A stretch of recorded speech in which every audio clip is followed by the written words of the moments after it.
good afternoon, evening, wherever you are around the world. I know we have people joining us from all corners of the globe today, which is great to see. Thank you so much for joining us for this information session about Penn State Ross and Carol Neese College of Nursing's PhD program. My name is Cody Hoffman.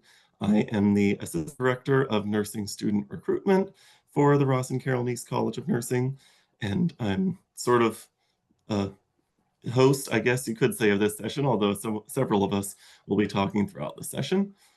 Please excuse any of the ding-dongs and beeps that you might be hearing as people continue to filter in here. We got a great response on this session, lots of people joining us, so we are very happy to see so much interest, and we are hopeful that today's session will be very helpful for all of you to determine if Penn State is the right place for you to pursue your PhD in nursing.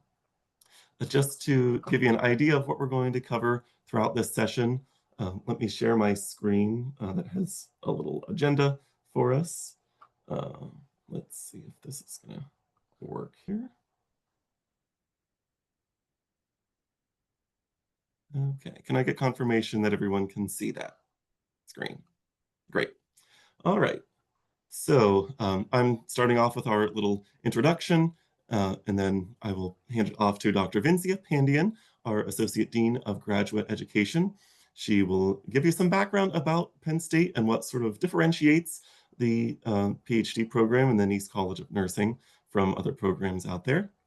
She'll then hand it over to the director of our PhD program, Dr. Susan Loeb, and she will go through all of our program details, basically everything that you are here to learn about, all the specifics of the curriculum and application process, funding, and so forth. Then we will move on to our student panelists. You'll see that we have several panelists joining us who are current students in the PhD program, and they will share a little about what they're focusing on in their research, and then we will open the floor to questions for any of the panelists, whether the faculty or the students or myself, and we will take as much time as we need to hopefully answer all of those questions. We might run past the 1 hour mark if we're willing to stay on, at least most of us who don't have obligations immediately afterward, continue answering those questions. So if we will hopefully get done in a reasonable time, but we're willing to stay as long as we need to make sure that you get the answers that you came for. Okay, a few things before I hand over to Dr. Pandian. Again, this session is covering just our PhD program from the Ross and Carol Neese College of Nursing. So if you are interested in only our DNP or MSN or graduate certificate programs, you're welcome to stay on. This information session might not provide the information that you are hoping to get. So we will be planning another information session for those programs, the ones other than the PhD, at a later date. So please let me know if you are interested in attending that one, and we should get that information for registering whenever the time comes. We also are recording this session so that everyone who is not able to attend or everyone who's attending that might want to refer back to different things that have been said can do so afterward. So keep an eye out for that recording that will probably be coming tomorrow or within the next couple of days. And if you could, if you do have questions that sort of pop up throughout the presentation, we ask that you save those for the question and answer portion, as the answers might be coming later in the presentation. And again, we're happy to answer any and all questions when that time comes. Okay, I think that is pretty much all that I wanted to share up front. So I will go ahead and hand it off to Dr. Pandian. Thank you, Cody. Hello, everyone. I am Dr. Vincia Pandian. I'm the Associate Dean for Graduate Education here at the Ross and Carol Neese College of Nursing. It is truly a joy to welcome each of you today as you consider one of the most life-changing steps in your nursing career, and that's pursuing a PhD. This isn't just about earning another degree, it's about answering a deeper call to lead, to question, to innovate, and to elevate the future of nursing and healthcare. At Penn State, our PhD program prepares nurse scientists who are bold in their inquiry, grounded in compassion, and relentless in their pursuit of better outcomes for individuals, families, and communities. So we're looking for those who are not only passionate, but purposeful. The curious mind that asks, why does this gap still exist? The courageous voice that says, there must be a better way. The compassionate heart that believes research can and should drive real world change. So at the Ross and Carolyn's College of Nursing, we don't just train researchers, we mentor future leaders. Our program is centered on a mentor-based model. That means personalized, one-on-one guidance from faculty who are not only globally recognized scholars, but truly committed to your growth, success, and well-being. You'll never be just another student here. You will be seen, you will be heard, and you will be supported every step of the way. Because our program is interdisciplinary and highly individualized, your path will be uniquely yours, whether you're driven to explore health equity, aging populations, digital health innovations, global health issues, or other critical areas. We will help you build a depth and expertise, research rigor, and scholarly voice to become a catalyst for change in your field. So you might ask, why Penn State? Because here you're joining more than just a college, you're joining a global powerhouse of innovation, discovery, and community. You'll be connected to the world's largest active alumni network. You'll study at a top 30 US research university, ranked in the top 10% globally for employer reputation and outcomes. You'll also have access to unparalleled resources from our advanced simulation centers to a library system ranked among the top 10 in America. And yet, despite all the size and scale, what makes the College of Nursing truly special is its heart. Here you'll find a close-knit, supportive, and welcoming community. We are big enough to open doors to world-class opportunities, yet small enough to know your name, your story, and your goals. Our students often say they feel like they're part of a family, and that sense of belongingness makes all the difference. In this space, you will not only find mentors and colleagues, but lifelong friends and collaborators who walk this journey with you. Our college has been named a Center of Excellence in Nursing Education by the National League for Nursing. We pride ourselves on fostering a culture where doctoral students support and inspire one another across disciplines, across backgrounds, and across borders. Here, your ideas matter. Your work has impact. And your journey as a scholar begins with intention and ends with influence. So as you listen today, I encourage you to reflect not just on what this program offers, but on what you are ready to become.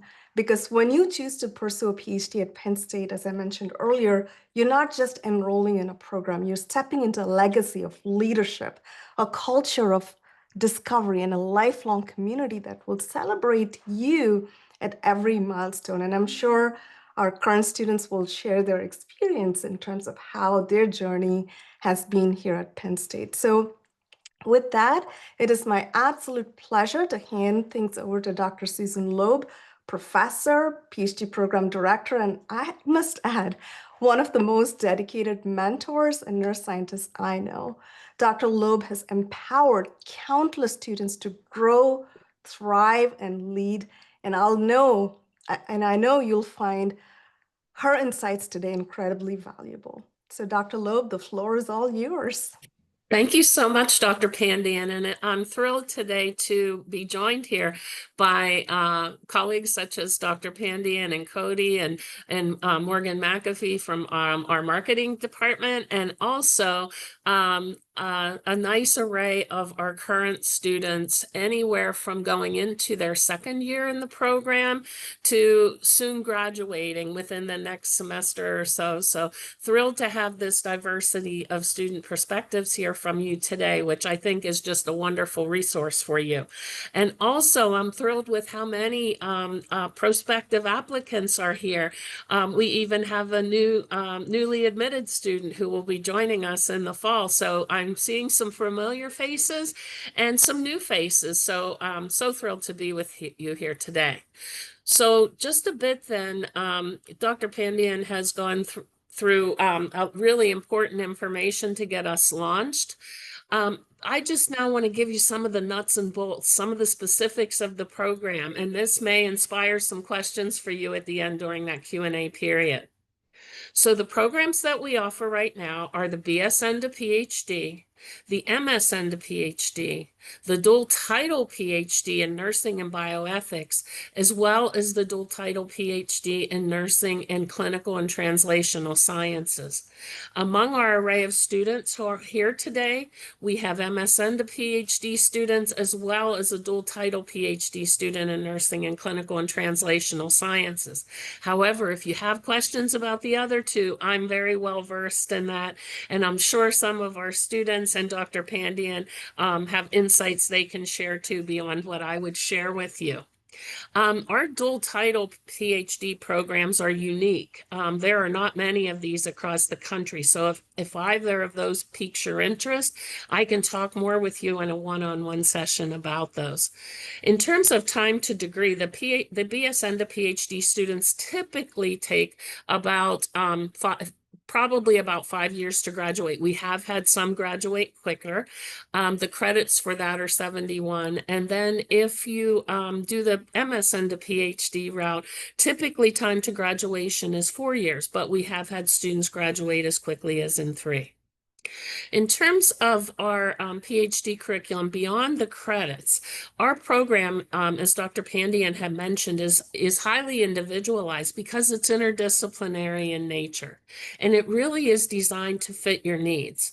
You, at the very least, will do a concentration in a particular area that is relevant to your dissertation research. You could do a minor, or you could do a dual title, as noted, and that would those latter two options would change the number of credits, but not by a tremendous amount. And also, we do have a part-time option, but for those who are seeking funding, such as a research or a graduate assistantship, those would be required to be full-time students, which is a minimum of 9 credits to be full-time. In the part-time option, excuse me, these are typically domestic students who hold a full-time job and want to pursue their degree while holding on to their current position. And we do have students in our current program that have done that. And Myra, who's here with us today, began as a part-time student and now is got her momentum up really quickly and is juggling a busy work schedule with a very busy school schedule as well. Thank you. Okay. So a little bit about the career paths for folks with a PhD in nursing. And I can sum it up all in one word, which is diversity and a wide array. Things that I'll mention here today and things that I probably will not, because sometimes folks chart their own path. Far and away, though, the most common position that that folks that graduate with a PhD in nursing secure is an academic or faculty position in a college of nursing at universities from around the globe. I see we have some international potential applicants today, and we have, a fair amount of our students will be prepared with their PhD and then go back to their home country. Many of those particular students already held faculty positions prior to coming to Penn State. We also have a good array of students who end up staying here, or our domestic students who pursue those positions in, at universities across our nation. Do know that there's another step. If a student wants to go to a research-intensive university to work, many of those in this current times will pursue a postdoctoral experience for a year, more commonly two, prior to going on to a faculty role. But if you're going to a teaching-related position with less of a research emphasis, students will sometimes transition directly to those faculty roles.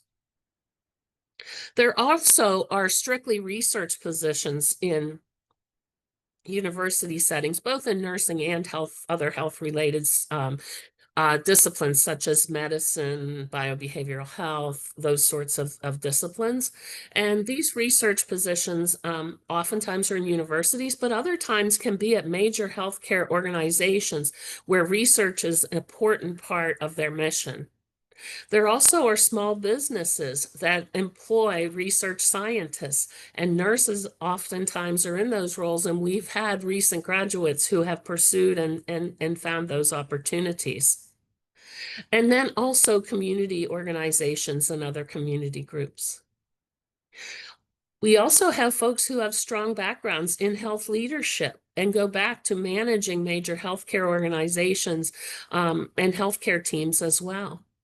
And finally, policy-related positions in government agencies or other healthcare organizations. And many of faculty are also advocates of health policy through one of our major nursing organizations, which is the American Academy of Nursing, which is really policy-focused.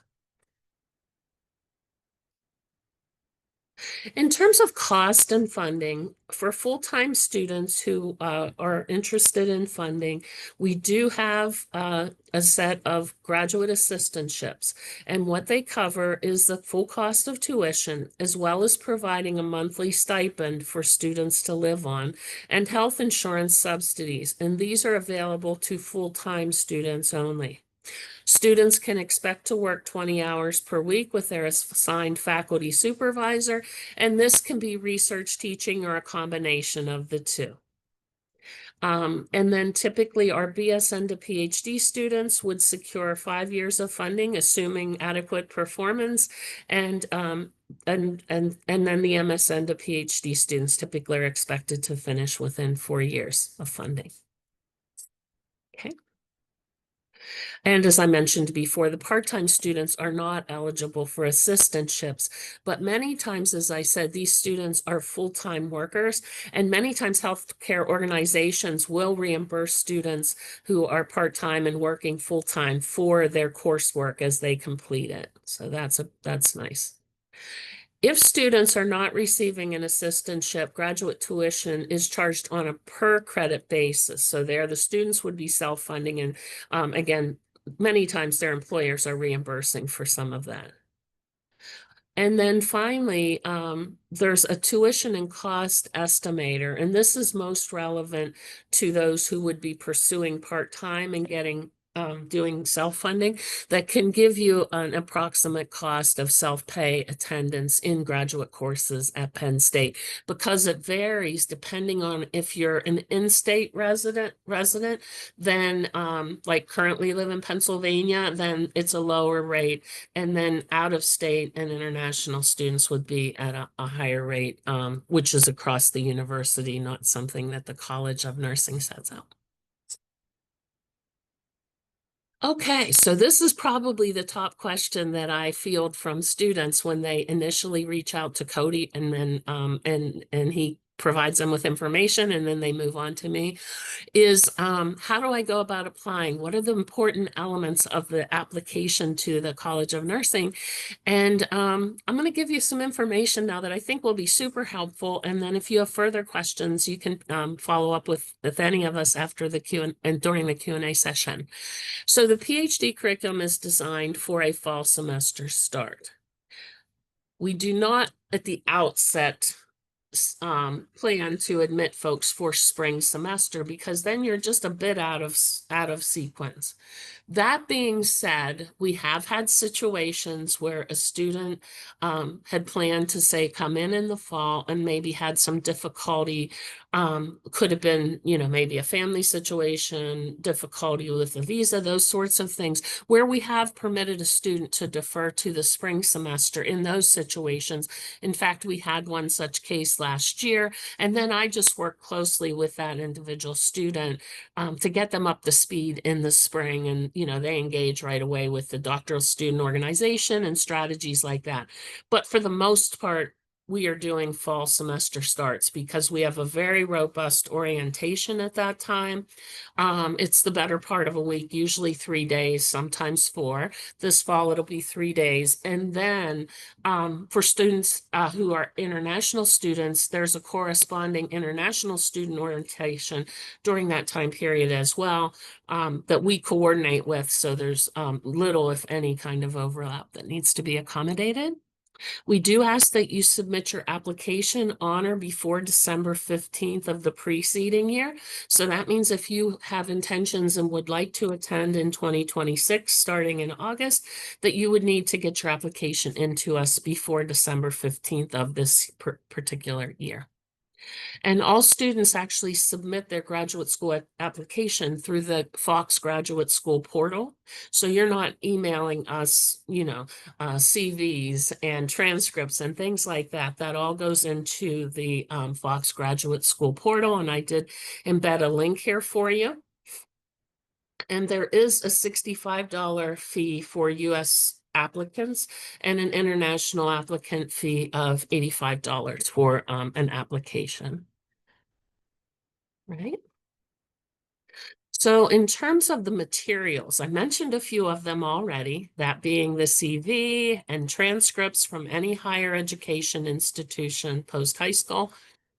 You also need 3 references, and folks will often ask me, so who should they be? Ideally, if you've been out of your last educational degree within the past 5 years, it's great to have an instructor professor, maybe 2. If you've been out for much longer and that's difficult for you, say you've been out of school for 10, 15, 20 years, then that may be a little trickier because people do retire. Folks who have been in supervisory sorts of positions for you in the workplace. We do want professional references. So these are typically folks who you worked, who were your supervisor, or folks who were your faculty members, or even maybe an advisor from your college days. Let's see here. Oh, there's a statement of purpose. And think of this as a goal statement. The statement of purpose is not a lengthy document. Typically, it's a page or a page and a half typed. And what this talks about are things like your background professionally, your areas of interest or area of interest or areas, if you have a couple, in regard to research. Any experience you've had with research is a really nice addition, but if you haven't had any, that's okay. That's not a death knell if you haven't engaged in research, but certainly it is an enhancement if you have. Also tell us if you've, looked at the faculty profiles. If you see a faculty member or two that might be a good match for you, that doesn't mean that if you're admitted, you'll necessarily work with them, but it's really nice that you've done your homework and have thought through that a bit about, what the fit might be for you and your research interest areas. You also have to submit a writing sample, and this is a fully fleshed out paper. It should be structured following one of the style manuals. Certainly in nursing here at Penn State, we use APA, but if the style that you used was MLA or, American Medical Association or something else, that's fine. It just needs to be set up like a paper that you've used some particular notable style for, with references, scholarly references. And this can be a term paper if you're a new BSN graduate. It could be a manuscript that's been published if you're first lead author.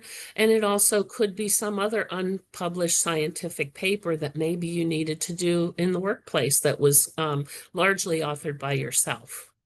And then finally, a curriculum vitae outlining, all about you professionally speaking. We also need a copy of your official transcript, which we realize that means it's unofficial once you've made a copy of it. That's okay for our first review within the College of Nursing. If you end up being offered admission, then the graduate school will ask for a directly sent transcript that's an official one from from your universities. So start out where you can just purchase one. You can use it for your Penn State application, and if you happen to be applying to other institutions, you can copy it and use it for those.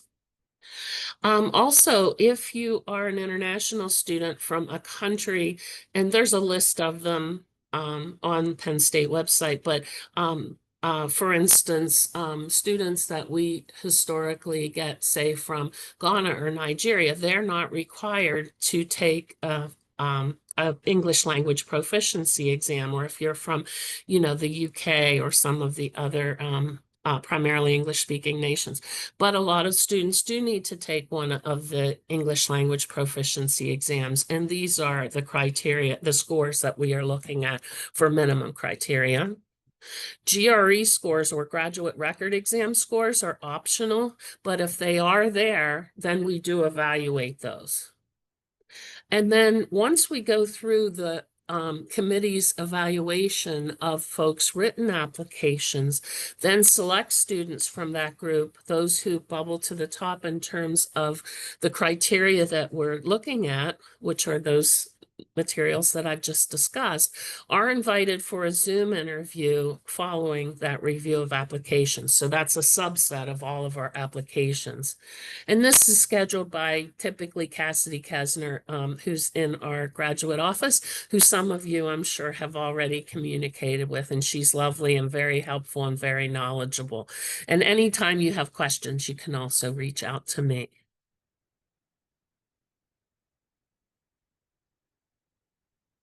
And so with questions, I'm just providing all of our emails, my own, Dr. Pandian's, and Dr. Cody, or Mr. Cody Hoffman.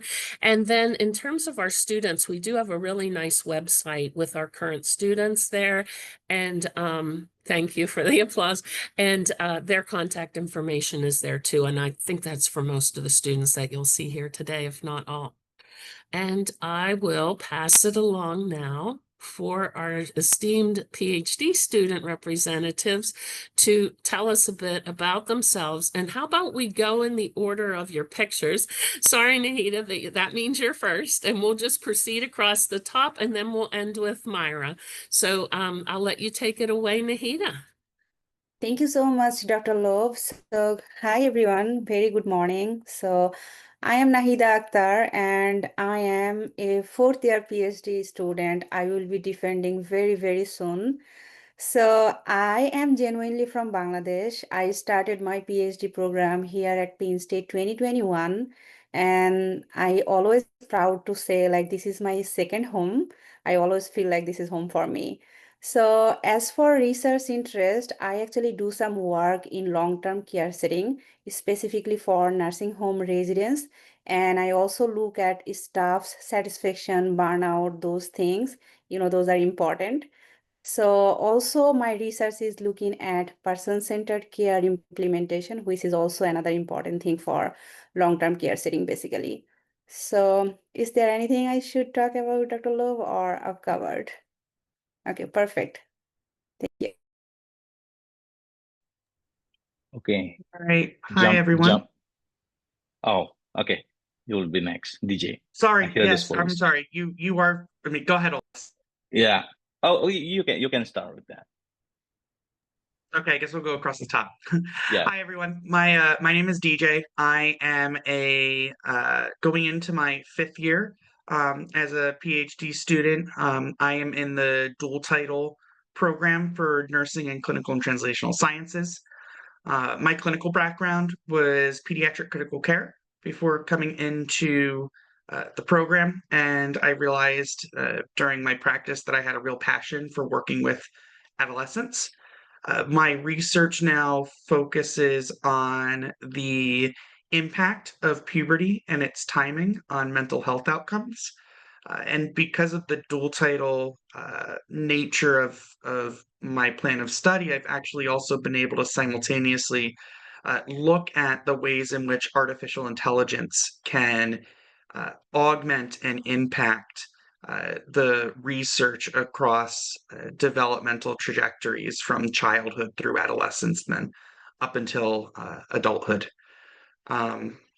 Happy to answer any questions about my experience.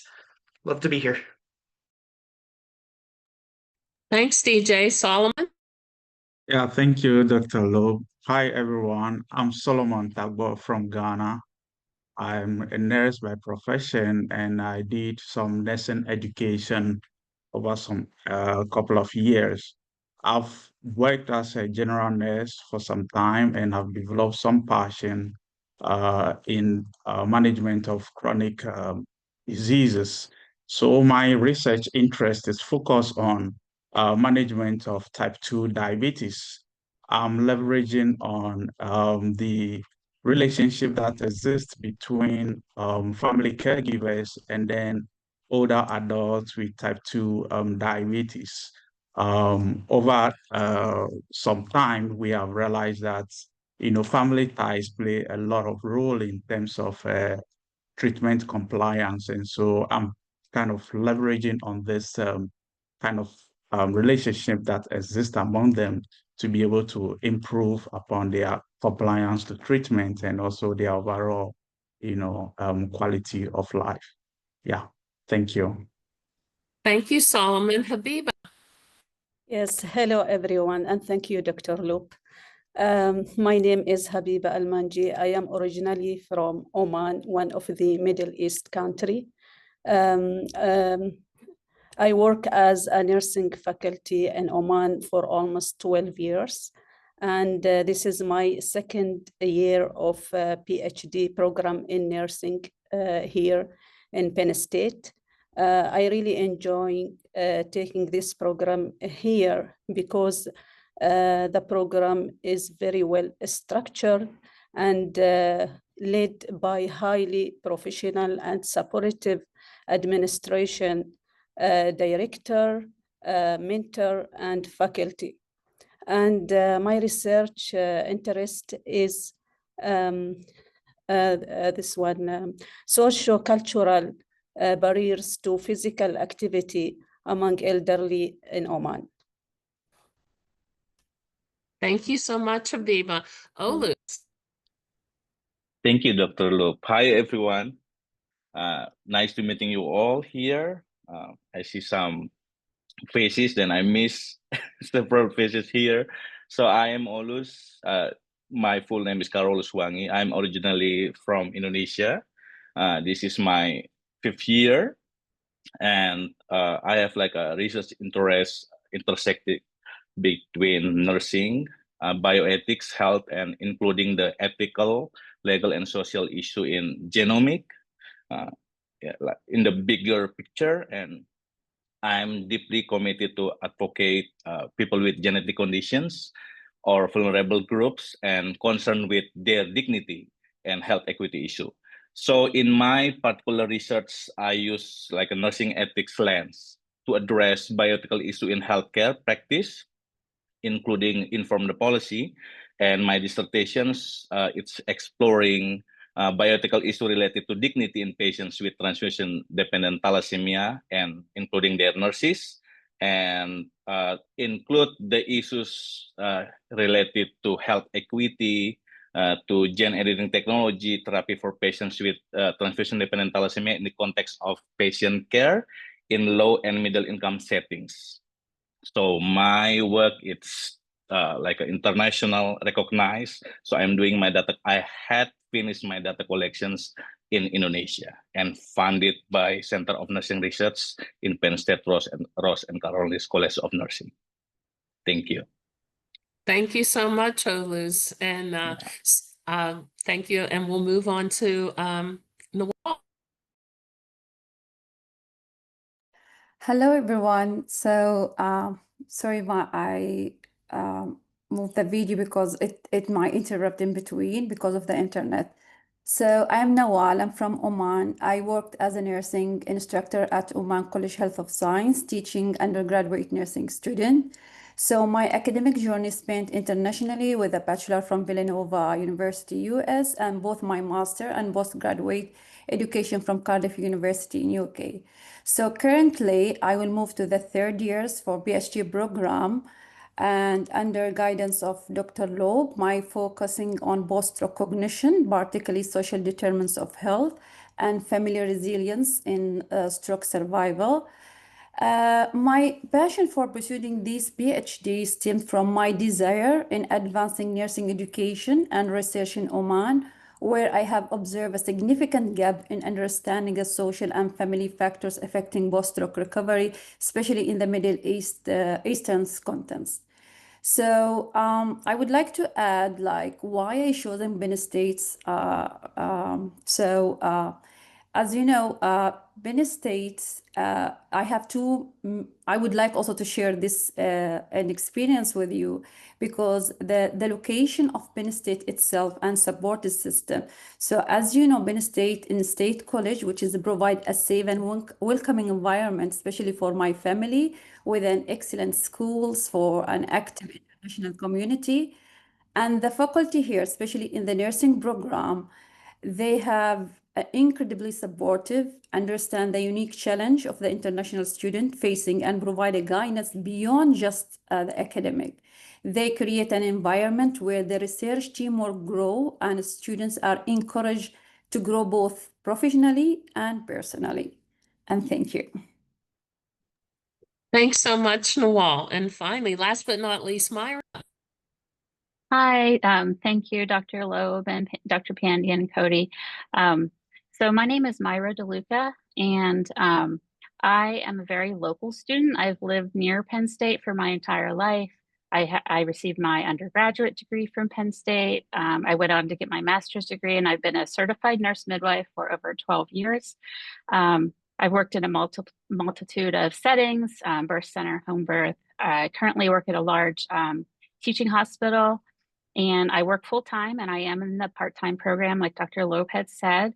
And my research interest is in studying nurse midwives in rural settings, their role and their interprofessional collaboration with physicians, and how that may differ than midwives working in more urban settings. Thank you, Myra. And Cody, we can advance. If we have another slide, we'll move on to our Q&A session now. So I'd open it up to if folks would raise their hand, and I can call on you, or Cody can. Cody, do you want to do the moderating there? And since we'll probably be getting a lot of the questions. Sure, happy to do that. Thank you. I will say too, if you aren't able to turn on audio or video, but you still would like to submit a question, you can do so in the chat. So we are grateful for Morgan McAfee being here to sort of field the questions in the chat and let us know if anything new pops up there. She will be able to type answers if we are busy, don't have time to get to everything that comes in there, but we'll try to answer as many live as we can. So I see we have one hand up by, is it Isifu? Yeah, good morning. I'm Isifu from Ghana, but then I'm doing my Master of Science in Adult Gerontology at American University of Beirut in Lebanon. And I have finished my first academic year. I don't know whether I can use that transcript to apply, because I still have one year that I have to, 2 semesters that I have to complete by May.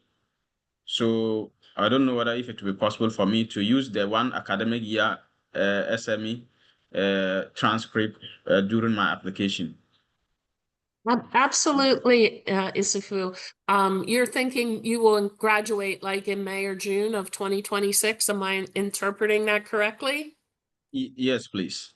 Yes, and so then you will have to update eventually. Say if you're offered admission, you would need to eventually update with an official transcript, and that would provide, you know, probably an additional semester, and then, you know, we'd want to see that your degree was conferred at the end. But yes, it is definitely possible. And the same is true if anyone is here with a BS and a PhD that's still within their educational program, but will graduate by the end of the 25-26 academic year. Yes, that is possible. So thank you. That's a wonderful question.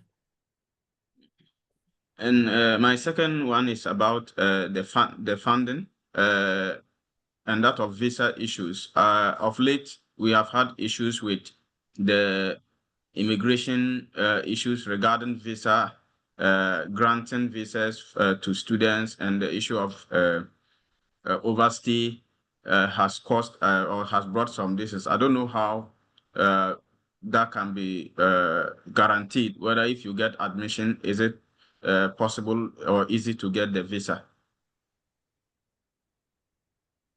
My best advice is to, once you hear that you've been admitted, to start into that process, you know, as quickly as you can. That's something that we have an Office of International Student Services and Advising called ISSA, and they work closely. And I think I want to turn it over perhaps to one of our international students, just that can just in a nutshell just talk a little bit about that process, because that's who you would work with there. But we do have students who have gotten their visas, you know, to come for this fall. But it is a challenge now, and I acknowledge that. And it has been sometimes a challenge, depending what country, you know, you've been from in the past.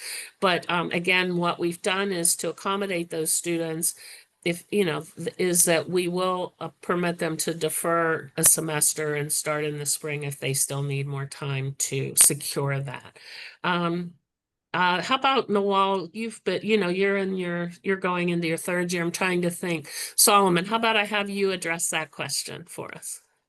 All right, thank you, Dr. Loeb. Isifo, I think I've also had my application earlier, I think in September when applications were opened. And so I got my interview early.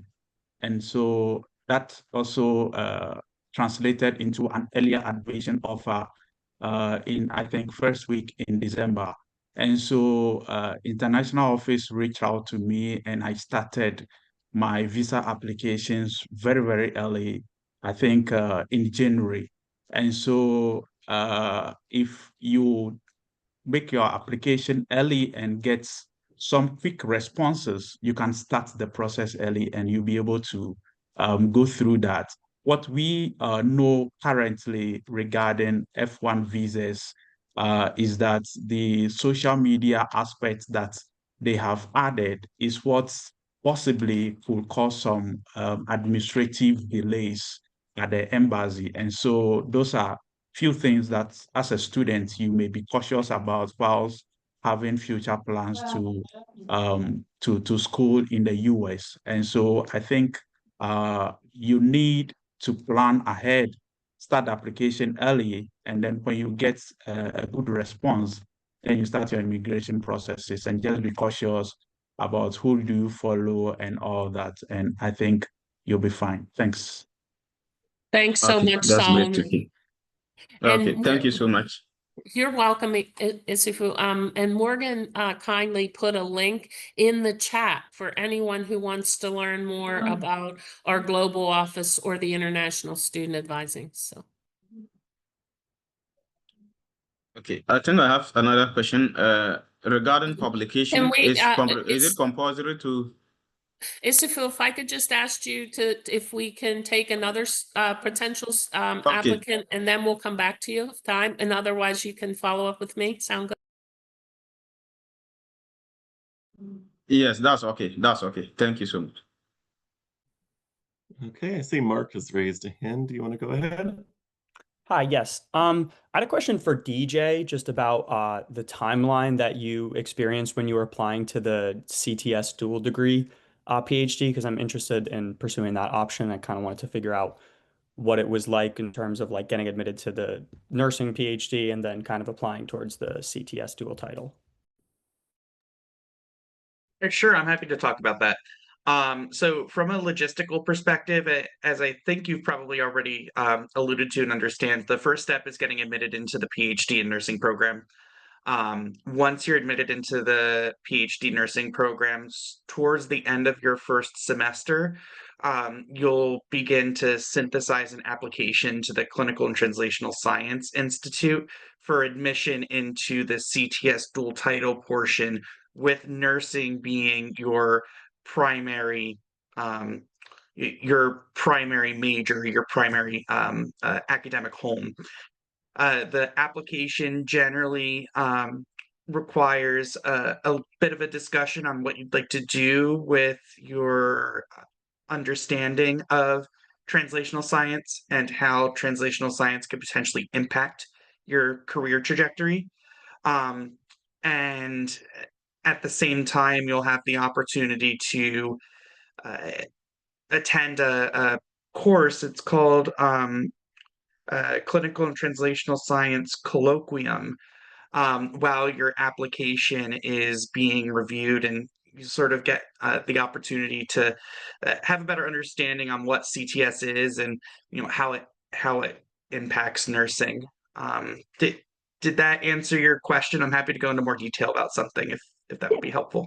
That did. And then I had one more quick question. So I guess that means then that you picked what your nursing research focus was like way before you kind of decided what you wanted to do with the CTS. I would say that I identified what my research interest was as a starting point at the beginning of the program. In truth, where I'm at now, and I think that most students would say this, where I'm at now in terms of my research focus is quite more nuanced than the broad ideas and interests that I had going into the program. So yes, there's a general topic that you want to express interest in. But sort of the purpose of the dual title PhD is to take additional coursework to further narrow down what the translational science lens of your research is. So had you told me when I came into the program my first semester that I would be learning about artificial intelligence, I probably would have giggled a little. But that's where my career path led me at Penn State over the couple of years. So yes, in terms of having a broad topic as a starting point, but that topic will change and become more nuanced as you progress through the program. Thank you so much. I appreciate it. Thanks so much, Mark, for the great question, and others.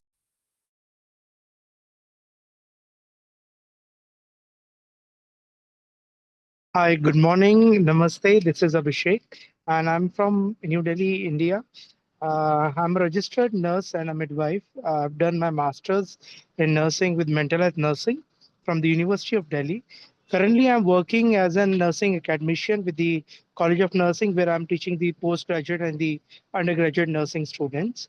I'm very much interested into the PhD program, dual degree at the Penn State, and I would like to know whether as an RN license is required by the international applicant or not. Oh, you're muted, Dr. Loeb. Sorry, thank you. Not an RN license in the US, but you do have to be a licensed nurse in your home country.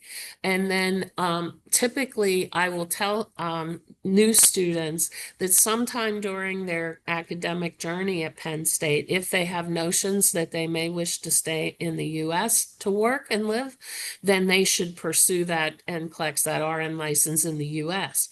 But we don't require that for incoming students who are not domestic students. The domestic students, yes, need to do that. So does that answer your question, or do you have any follow-ups on that? Thank you, Dr. Loeb. I just want to know, are there any full funding opportunities available, full funded? Yes, those are those graduate assistantships where you engage in research and or teaching, and those are the ones that cover full tuition, and then you work 20 hours a week for a stipend, and you also get some subsidy for your health insurance. Thank you so much. Thank you so much. I'm very much clear. Thank you.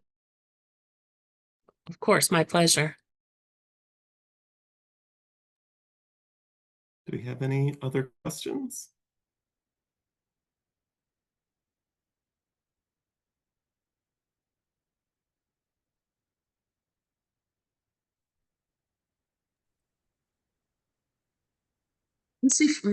Isifu, you had one additional question. This is a good time to jump in now. Yes, please. My question was regarding publication. Is it necessary to have a publication before you are considered? And if you are applying with the BSN to the PhD, is there any class requirement, let's say first class or second class upper, before you can be considered? Let me take the first part first. And no, a publication is not required. You can, for the writing sample, that could be a publication where you were first author or sole author. However, many times what students submit is perhaps a term paper or a master's thesis, or if your undergrad program, you had to do some sort of thesis, but again, a scholarly written project that's done professionally with citations and using a particular writing style. And then the second part of your question was if you were BSN to PhD applicant, if you had to have a particular classes, like prerequisite classes. I would say the answer to that is no, there's not any prerequisite classes. But I will say, and Sabita can attest to this, I do strongly encourage students who are newly admitted to take that time between the time they learn they're admitted and they accept to brush up on your statistics, because that's probably one of the more challenging classes that our nursing students have. And it's very early, it's that very first semester. So if you take some time to do some online modules or, some sort of refresher, that can be tremendously helpful. I hope that helps. Dr. Pandian has her hand up, so. Yes, I wanted to actually clarify the question that Isifu asked. He's clapping his hands, which makes me think he got the answer. But when you meant first class, second class, I was wondering if you're talking about your grades or ranking in your class.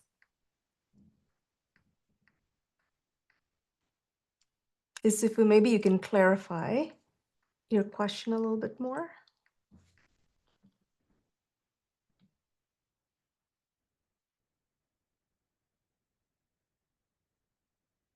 I'm not sure if you're speaking. I think you're muted.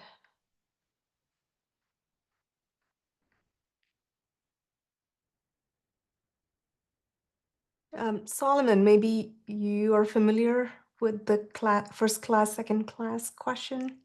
Yes, please. In our certifications in Ghana from diploma, first degree, second degree, we have an overall cumulative grade point average that gives us an overall grade from first class to a pass.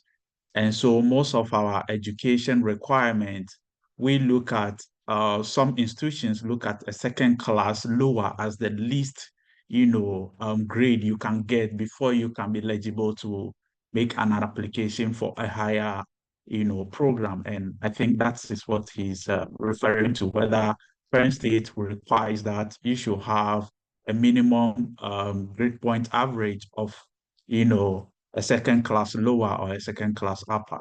That shows some level of, competency, in the program. Yeah. Thank you. Dr. Thank Loeb. you.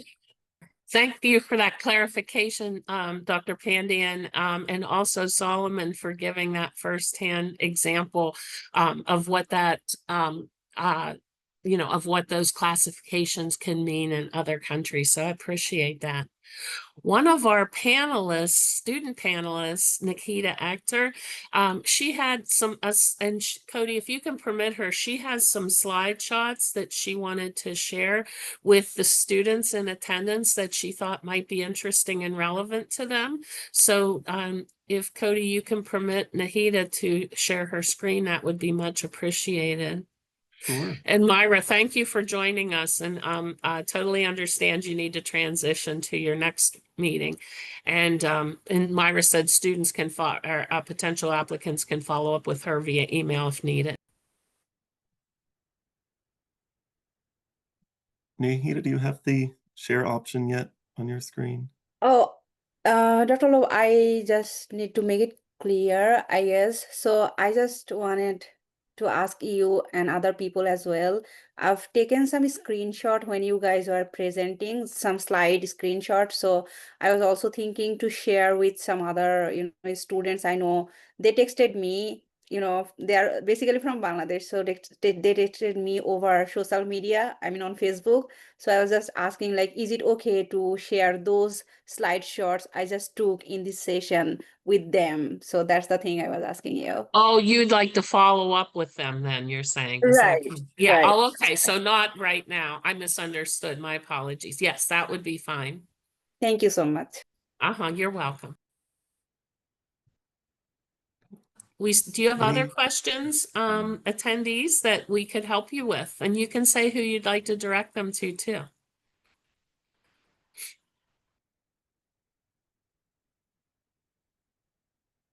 Patricia?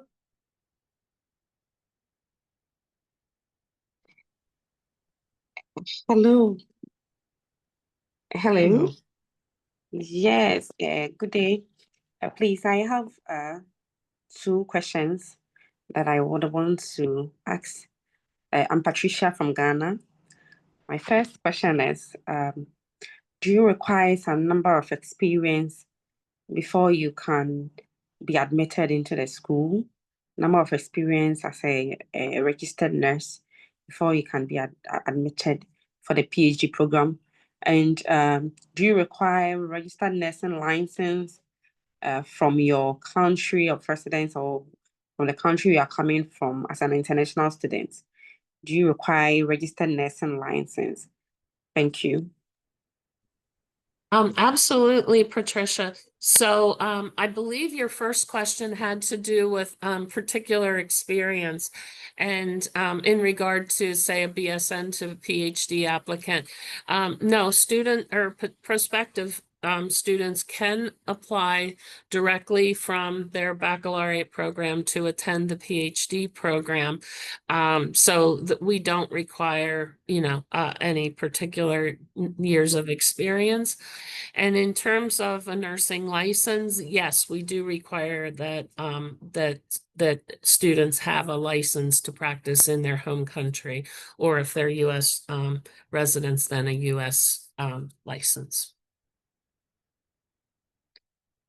Did I answer everything fully, Patricia, or did you have a Yes, follow-up? you've answered it. But personally, I hold a BSc nursing, and I do not have my registered nursing license yet, but I do have an NCLEX pass. I don't know whether that one is required. So that's why I wanted to inquire that Well, if I if can you apply, even if excuse I me. do not have the RN license from my home country, but I do have the NCLEX pass. Oh, if you've passed the NCLEX and have a license to practice in the US, I would think that would be fine. We can communicate offline. I've not encountered that before, but what you're saying is that when you sat for your exam, you sat for it for the United States, a particular state in the US. Yes, I sat for registered nursing license in my home country, but I do not have my license yet. But I did the NCLEX RN with the Colorado State Board of Nursing, and I've passed the NCLEX. So I don't know Okay. whether I can use the NCLEX to apply for the PhD program? I would think so, but this is the first time I've encountered that, but I would think the answer is yes, but communicate with me offline and, I'll explore that a little bit more, but I think that should be fine. Thank you, Suzanne. I'm grateful. You're very Okay, we are at 9:59 by my clock. We are happy to stay on if we do have more questions, those of us who don't have another commitment immediately afterward, but if I'll give a few seconds here to see if we have any more questions, and if not, we will wrap things up.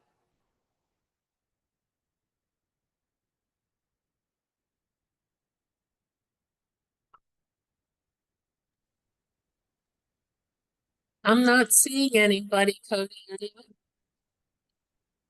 I am not seeing any either. Before we go, I'm going to put up the slide with our email addresses one last time, if I can do that. Excellent. Thank you. And thanks in so case- much, everyone, for joining us today. From Morgan and Dr. Pandian to our panel of current PhD students who we're thrilled to have here, and I think they really enhanced perspectives, as well as all of our attendees. I hope this answered a lot of your questions, and please feel free to reach out to myself, one of the students who you have a particular question for, Cody, Dr. Pandian, with further questions. And we hope that you follow through and apply to Penn State. And have a wonderful day. And thank you for all your kind messages of thanks in the chat. We very much appreciate that. Thank you so much, everyone. Thank you, everyone. Okay. Thank you, Dr. Thank Suzanne. you, Thank you. everyone. Bye. Thank you. Bye. Bye now. Thank you. Mhm. Thank you.